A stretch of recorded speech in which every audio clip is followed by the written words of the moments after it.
Heroine பார்த்தீங்கன்னா, magic பண்ணி ஒரு குட்டி வீட்ட வந்து வர வைக்கிறா. அதுக்கப்புறம் திரும்பவும் மந்திரம் போட்டு இவங்க 2 பேருமே அந்த வீட்டுக்குள்ள போயிடுறாங்க. அப்ப ஹீரோ, ஹீரோயினும் அந்த வீட்டையே சுத்தி பார்க்குறாங்க. பார்க்குறதுக்கு அப்படியே ஒரிஜினல் மாரியே இருக்கு. அப்படி அவங்க பார்த்துட்டு இருக்கும்போதே, அங்க வீட்ல உள்ள பொருள் எல்லாம் கீழ விழுக ஆரம்பிக்குது. இவங்களும் கீழ விழுந்துடுறாங்க. என்னன்னு பார்த்தா, வெளியில ஒரு நாய் பார்த்தீங்கன்னா, அந்த வீட வந்து ஒரு பொம்மை நெனச்சுக்கிட்டு அத உருட்டி பெரட்டிக்கிட்டு இருக்கும். அது வேற அந்த நாய் எடுத்துட்டு வேற ஓடுது.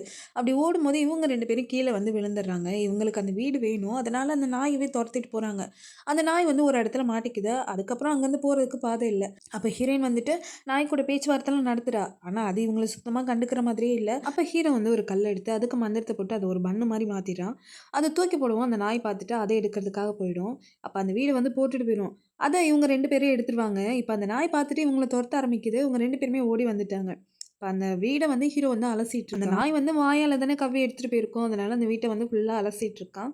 திரும்பவும் இவங்க 2 பேரும் அந்த வீட்டுக்குள்ள போயிட்டாங்க. அங்க கீழ கிடக்கிற பொருள் எல்லாம் எடுத்து வைக்கிறாங்க. ஹீரோயின் அந்த புக்கெல்லாம் நனைஞ்சு போச்சு அப்படின்னு காய வைக்கிறா. ஹீரோ, ஹீரோயின் 2 பேரும் அந்த வீடே வந்து தொடச்சு சுத்தம் பண்ணிட்டு இருக்காங்க. 2 பேருமே ரொம்ப வேலை பார்த்து டயர்ட் ஆயிருவாங்க. அப்ப ஹீரோயின் வந்து கேட்கிறா, "திரும்பவும் அந்த நாய் வந்துட்டா நம்ம என்ன பண்றது?" அப்படின்னு. அதுக்கு வந்து ஹீரோ வாய்ப்பே இல்ல அப்படிங்கிறான். அந்த நாய் பார்த்தீங்கன்னா, கரெக்ட்டா அந்த வீட கண்டுபிடிச்சு வந்துருச்சு. ஆனா வீடு பார்த்தீங்கன்னா, மரத்து மேல இருக்கு. இப்படியெல்லாம் நடக்கும் தெரிஞ்சு தான் ஹீரோ வந்து அந்த வீட்ட மரக்கிளையில மாட்டி வச்சிருக்கான். அத எடுக்க முடியலையே அப்படின்னு நினைச்சு அந்த நாய் கீழ நின்னு கொலைச்சிட்டே இருக்கு.